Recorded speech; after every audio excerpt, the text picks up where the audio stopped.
जी अस्सलाम वालेकुम। आज के इस गणतंत्र दिवस रिपब्लिक डे पे आप सभी को मेरी तरफ से शुभकामनाएं। लेकिन इस रिपब्लिक डे पे हम चाहते हैं कि मिठाइयाँ कम और लोगों के मुद्दे ज़्यादा उठाए जाए।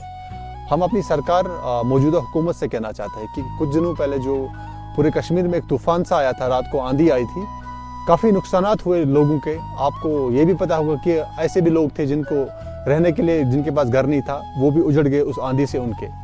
और उसके बाद जो तेज़ तरीन बर्फबारी जो हमारी हुई है, आपको पता है कि आज चौथा दिन है हमारी जो इलेक्ट्रिसिटी के हवाले से वो रिस्टोर नहीं हो पा रही है। मैं सरकार को ये कहना चाहता हूँ कि पूरा साल होता है आपके पास इस चीज़ के लिए तैयारी करने के लिए कि आपको पता है ये सर्टेन होता है कि हमारी जो बर्फ़ है विंटर्स में आने वाली होती है, लेकिन साल भर आप इस चीज़ की तैयारी नहीं कर पाते हैं कि लोग इतना सफ़र कर रहे हैं। आप यकीन नहीं करेंगे 3-4 दिन से है ऐसा कि 24 घंटे में से आधा घंटा 1 घंटा हमारी बिजली देखने को मिलता है। मेरे ख्याल से, हमारे ख्याल से जो सिर्फ हमारे लाइनमैन भाई है, वो एक तो वो अपनी जान भी गंवाई। कहीं ऐसे लाइनमैन है जिन्होंने अपनी जानें गंवाई, जो उनके डेलीवेजर्स है, आधे परमानेंट है, उन्होंने अपनी जानें गंवाई इस कौम के लिए, अपने अवाम के लिए, ताकि जो उनकी जो सैलरी है वो उसको एक हलाल तरीके से वो अपनी सैलरी कमाए। लेकिन बाकी जो हमारे अफसरान है, चाहे वो किसी भी डिपार्टमेंट से हो, हर किसी की जिम्मेदारी बनती है कि वो अपना रोल, अपना किरदार अच्छे से अदा करे। ये अल्लाह ताला की तरफ से एक आजमाइश होती है एक एम्प्लॉय के लिए,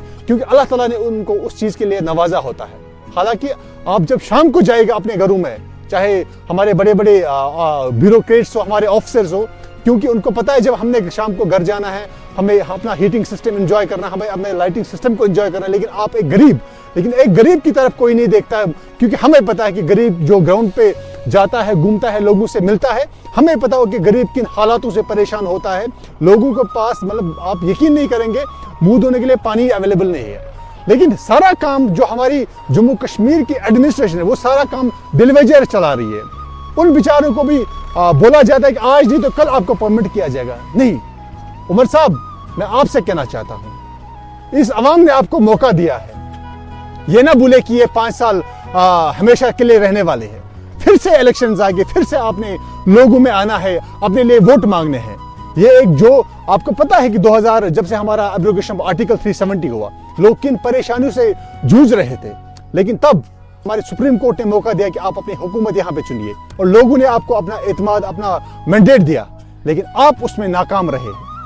आपके जो एडवाइजर साहब है, आपने कल उनकी सैलरी रखी, हमें उससे कोई दिक्कत नहीं, लेकिन हम चाहते हैं जो डेलीवेजर्स 5000, 7000, 8000 रुपए पे अपनी जानों के साथ खेलकर, चाहे हमारे खास करके पीएचई डिपार्टमेंट या हमारे पीडीडी डिपार्टमेंट अपनी जानों पे खेलकर रात दिन मेहनत करते, उनका क्या?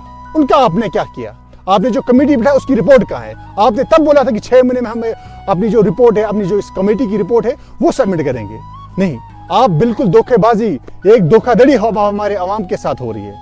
लोगों ने आपको एतमाद दिया है, इसलिए हम चाहते हैं कि वो लोग जो उस आंधी, जो कुछ दिन पहले आंधी हमारे कश्मीर में आई थी, उन विक्टिम्स को कंपनसेशन दिया जाए। आप एडमिनिस्ट्रेशन अलजी साहब से भी गुजारिश करते हैं, कोई डीसी साहब से गुजारिश करते हैं, आइए गांव में घूमिए, देखिए क्या हालात उस आंधी ने करके रखे हमारे अवाम की, हमारे इस बोली वाले अवाम की। मैं चाहता हूं कि उनको कंपनसेशन दिया जाए। और उसी हवाले से जो आप तो उमर साहब, आप तो खुद जो हमारी ये पीडीडी है, इसकी मिनिस्ट्री तो आपके पास है ना। आप लोगों ने एक बिजली का माफिया बना के रखा है, यहाँ से आप फीस चढ़ाते जाएंगे, लेकिन लोगों को कोई बिजली महसूल नहीं होती, कोई फराम नहीं होती है। और उम्मीद करते हैं कि जितने भी एम्प्लॉयज, गवर्नमेंट एम्प्लॉयज, खासकर मैं पीडीडी डिपार्टमेंट से गुजारिश करता हूँ, मैं मानता हूं कि अगर कोई मेहनत करता है वो सिर्फ लाइनमैन भाई है हमारे, जो रात दिन एक करके कोशिश करते हैं कि लोगों तक बिजली पहुंचे, लेकिन जो कि हो नहीं रहा है। हाँ, ये हमारा गणतंत्र दिवस इसी का मतलब है। बिल्कुल, हम दुनिया की सबसे लार्जेस्ट डेमोक्रेसी है। क्या इस डेमोक्रेसी का मतलब यह है कि हमारे लोगों, जो हमारे अपने लोग, उनके पास पीने के लिए पानी नहीं है? क्या उसका मतलब यह है कि उनके पास इलेक्ट्रिसिटी की कोई फैसिलिटी नहीं है? आजकल वो तो छोड़िए, आपको खुद पता होगा स्नो क्लियरेंस, कितने इलाके, कितने ऐसे गांव हैं जहां तक अभी स्नो क्लियरेंस नहीं हुआ। कितनी पेशेंट्स, कल से भी आपने देखा होगा कि सोशल मीडिया पे कहीं वीडियोस वायरल हो रही है, जो पेशेंट्स है उनको कंधे पे लेके जा रहा है हॉस्पिटल। क्या ये है आपकी डिपार्टमेंट? ये सारा तो आपका निजाम है, आपके हाथ में था ना उमर साहब। तो लिहाजा हम गुजारिश करते हैं, हम उम्मीद करते हैं कि जो आंधी के शिकार हुए कुछ दिन पहले, उनको कंपनसेशन दिया जाए, और हम जो स्नो हमारे रोड से उनको क्लियर किया जाए, और सबसे जो महत्वपूर्ण, सबसे ज़रूरी हमारे लिए आज के इन हालातों में बिजली है, वो दी जाए। आपका बहुत बहुत शुक्रिया। अस्सलाम वालेकुम।